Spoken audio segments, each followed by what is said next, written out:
नमस्कार दोस्तों, आप सभी का स्वागत है जीएस गुरु विकल्प चैनल पर। तो दोस्तों, मध्यकालीन के इतिहास को हम लोग देख रहे थे। उसमें हम लोगों ने देखा था कि जैसे ही हर्षवर्धन सम्राट की मृत्यु होती है, उसके बाद कन्नौज के साथ ही आप देखेंगे कि उत्तर भारत में एक शिथिलता का दौर आता है और छोटी छोटी शक्तियों के रूप में साम्राज्य का विभाजन आपको देखने को मिलता है। इसी में हम लोगों ने देखा था कि हर्षवर्धन की मृत्यु के बाद कन्नौज पर अधिकार के लिए त्रिपक्षीय युद्ध होता है, त्रिपक्षीय संघर्ष होता है। इसमें गुर्जर प्रतिहार, पाल और राष्ट्रकूट तीन वंशों का युद्ध होता है, जिसमें अंततः गुर्जर प्रतिहार की जीत होती है। हम लोगों ने यह भी देखा था कि जो चंद्रबरदाई जी द्वारा जो लिखित जो ग्रंथ है पृथ्वीराज रासो, उसमें बताया भी गया है ये भी कि आबू पर्वत पर एक यज्ञ किया गया वाल्मीकि वशिष्ठ जी के द्वारा, और उस यज्ञ से 4 वंश की उदय होती है, जिसमें हम लोगों ने कल वंश को देखा था। उसमें याद रखिएगा सबसे प्रभावशाली वंश के रूप में गुर्जर प्रतिहार वंश का उदय होता है, जिसमें हम लोगों ने चारों वंश को अच्छे से देखा था। अब आइए कल की क्लास के आगे आज हम अपने लेक्चर की शुरुआत करते हैं।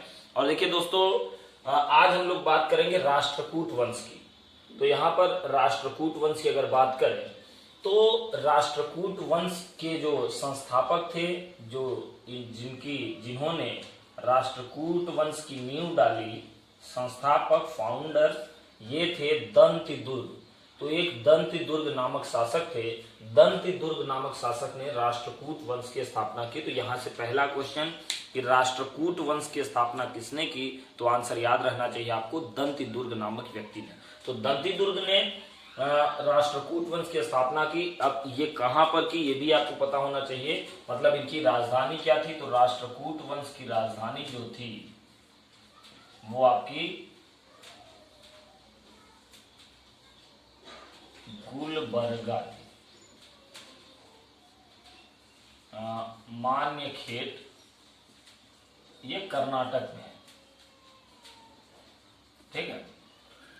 तो आप मोटे तौर पर ऐसे याद रखें कि इनका जो, अगर आप ऐसे समझने के लिए समझे तो जो कर्नाटक का साम्राज्य है, कर्नाटक का जो क्षेत्रफल है, वहां पर आप राष्ट्रकूट वंश की नींव को देख सकते हैं। तो राष्ट्रकूट वंश की स्थापना दंतिदुर्ग ने की।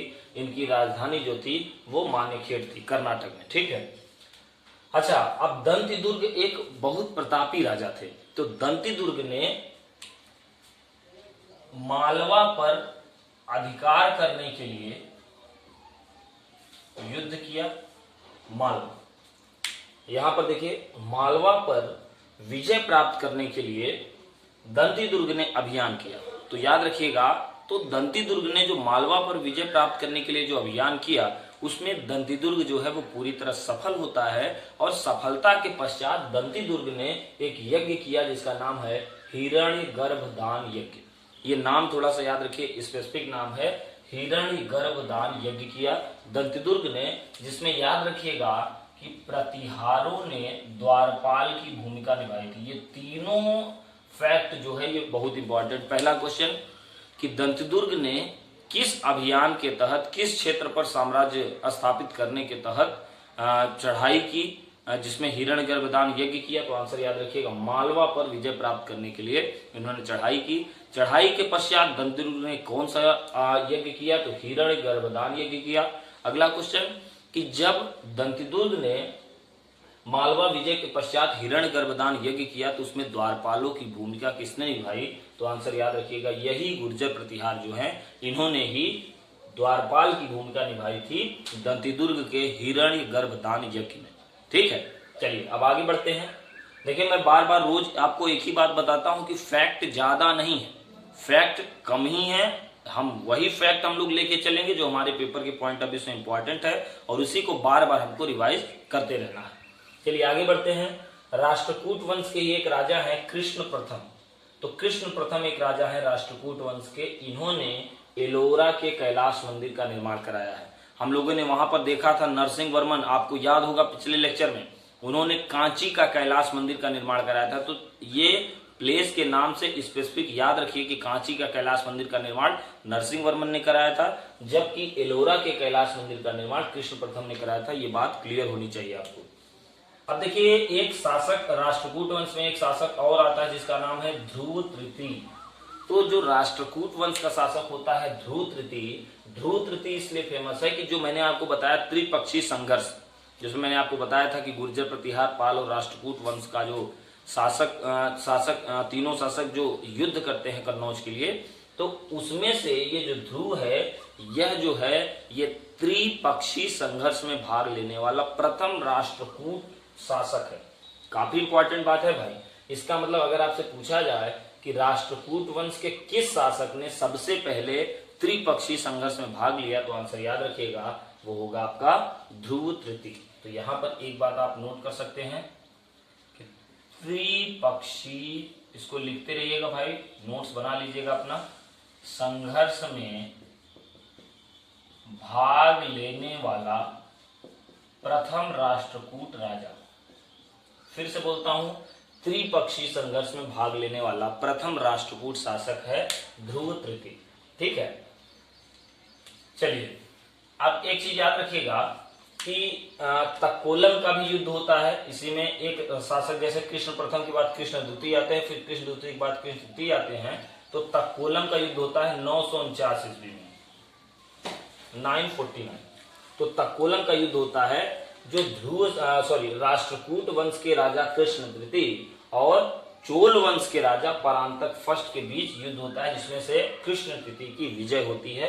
ये जो युद्ध है ये तक्कोलम के युद्ध से के नाम से जाना जाता है। तो आपको राष्ट्रकूट वंश में इतनी बातें ध्यान रखनी थी।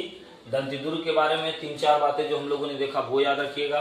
फिर हम लोगों ने कृष्ण प्रथम के बारे में देखा, फिर हमने ध्रुव तृतीय के बारे में देखा, फिर हमने कृष्ण तृतीय के बारे में देखा, जो कि तक्कोलम के युद्ध से जिसका रिलेशन है। क्लियर? चलिए अब हम लोग बढ़ते हैं आगे। अब जैसा कि मैंने आपको बताया था कि चोल वंश को हम लोग डिटेल में देखेंगे, चोल वंश को, क्योंकि चोल वंश एक आपको दिखता है कि चोल चेर पांड्य के समय जो चोल वंश है उसके बाद सबका साम्राज्य के लिए युद्ध होता है। युद्ध के बाद आप देखेंगे कि पूर्ण रूप से एक एम्पायर आपको उभरता हुआ दिखाई देगा, उसी का नाम है चोल वंश। ठीक है, तो आइए चोल वंश की बात करते हैं।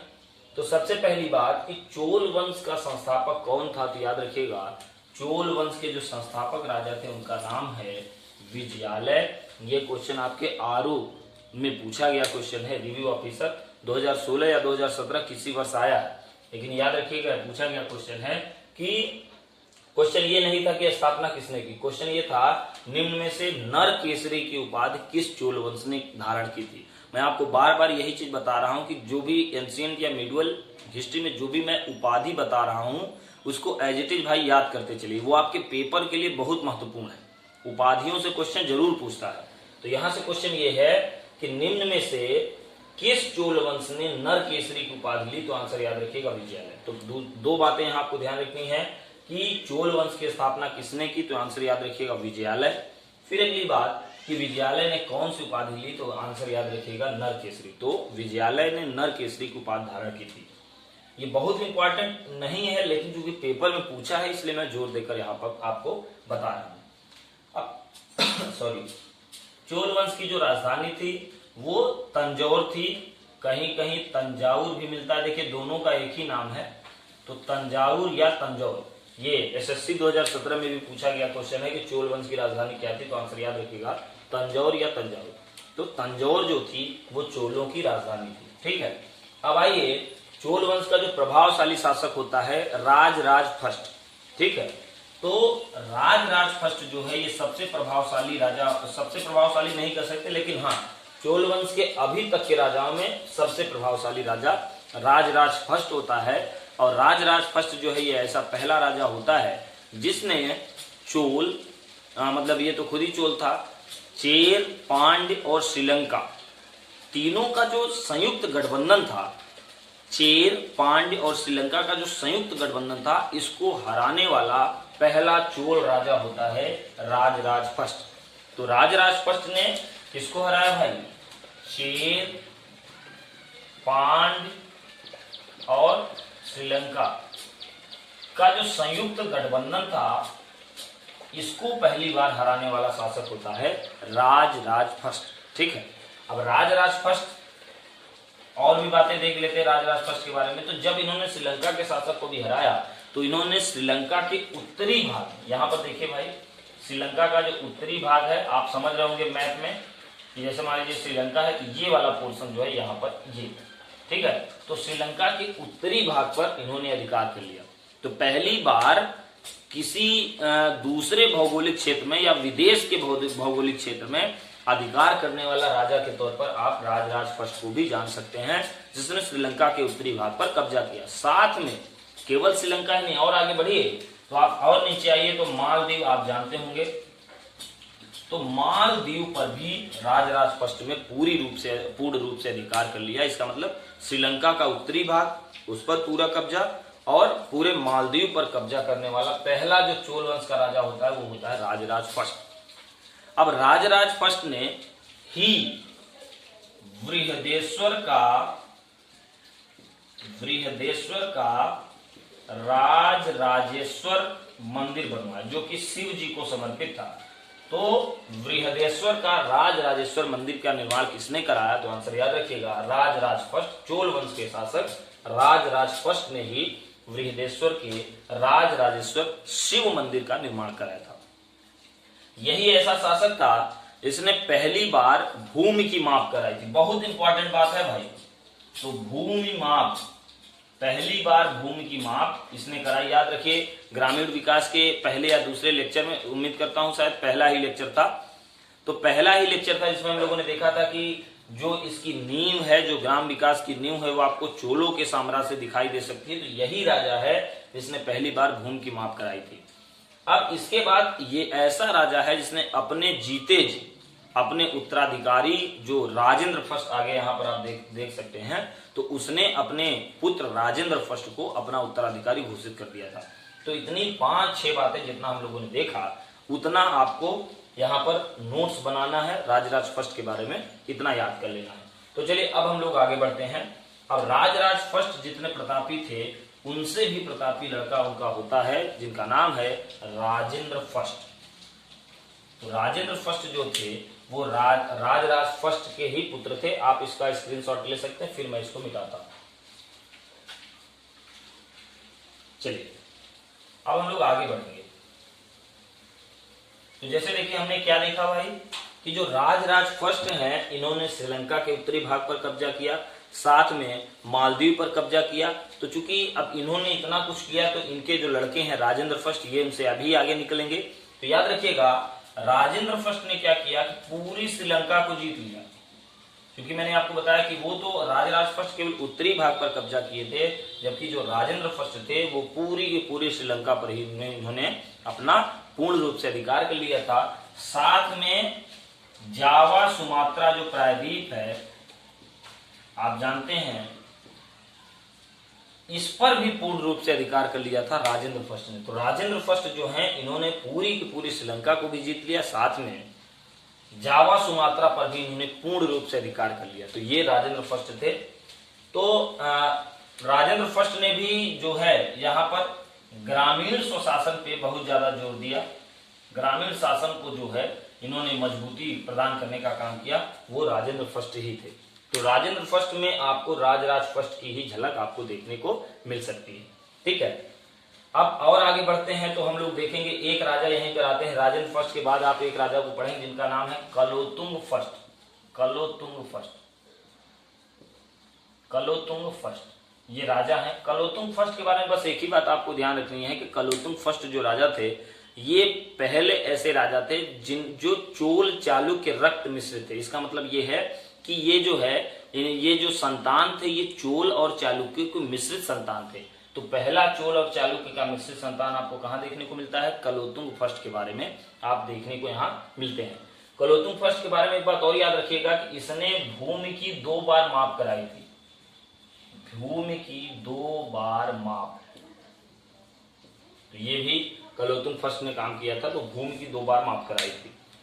अब कलोतुंग फर्स्ट के बाद राजा आते हैं कलोतुंग सेकंड।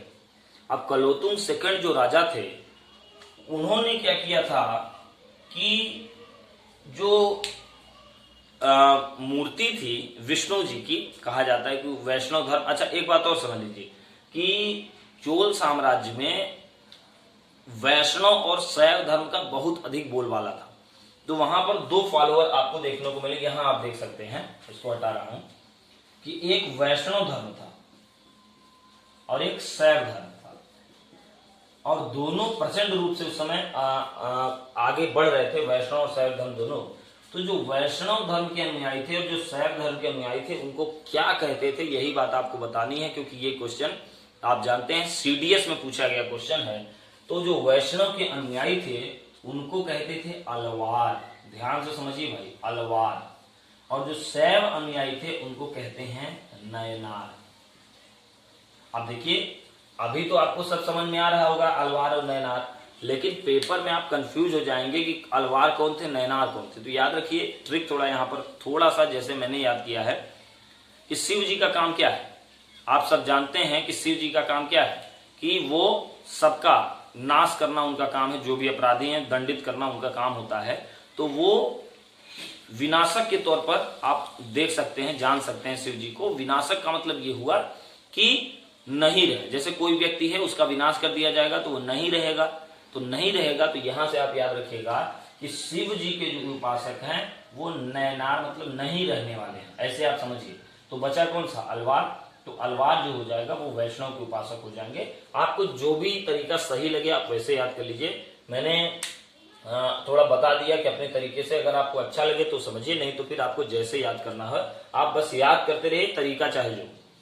तो देखिए, हमने चोल साम्राज्य के बारे में इतने राजाओं को देखा, हमने विजयालय को देखा, राजराज फर्स्ट को देखा, राजेंद्र फर्स्ट को देखा, कलोतुंग फर्स्ट को देखा, कलोतुंग सेकंड के बारे में देखा। अब अंतिम बात याद रखिएगा, इसी में एक आता है राजेंद्र तृतीय। ये जो है ये चोल वंश का अंतिम शासक होता है और इसके बाद चोल वंश का समापन हो जाता है, चोल वंश खत्म हो जाता है। तो इतना हमने देखा चोल वंश के बारे में। अब चोल वंश के बारे में आगे हम लोग बढ़ेंगे तो उनके कुछ प्रशासन के को देखते हुए जो टर्मिनोलॉजी है उसको हम लोग यहाँ पर पकड़ने की कोशिश करेंगे कि चोल वंश में जो एक टर्म होता था पर्टिकुलर, उस टर्म का मतलब क्या है। ठीक है, तो जैसा कि मैंने आपको बताया कि ग्रामीण शासन आपको बेहतरीन तरीके से यहाँ पर आपको दिखेगा। चोल साम्राज्य में ग्रामीण स्वशासन पे बहुत ज्यादा इनका जोर था।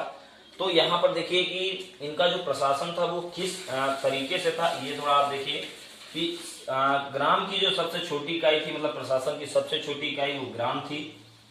ग्राम से बड़ी जो इकाई थी कुर्रम थी। इसका मतलब क्या समझ रहे हैं कि जब कई गांव मिलेंगे तो क्या हो जाएगा भाई, कुर्रम। तो गांव से बड़ी इकाई कुर्रम, कुर्रम से बड़ी इकाई नाड, नाड से बड़ी इकाई वलनाड और वलनाड से बड़ी इकाई मंडलम। मतलब अगर आप ऐसे समझें, जो हम लोगों ने याद किया था वैदिक काल में, कुल, ग्राम, विश्व, जन, जनपद, याद आ रहा है।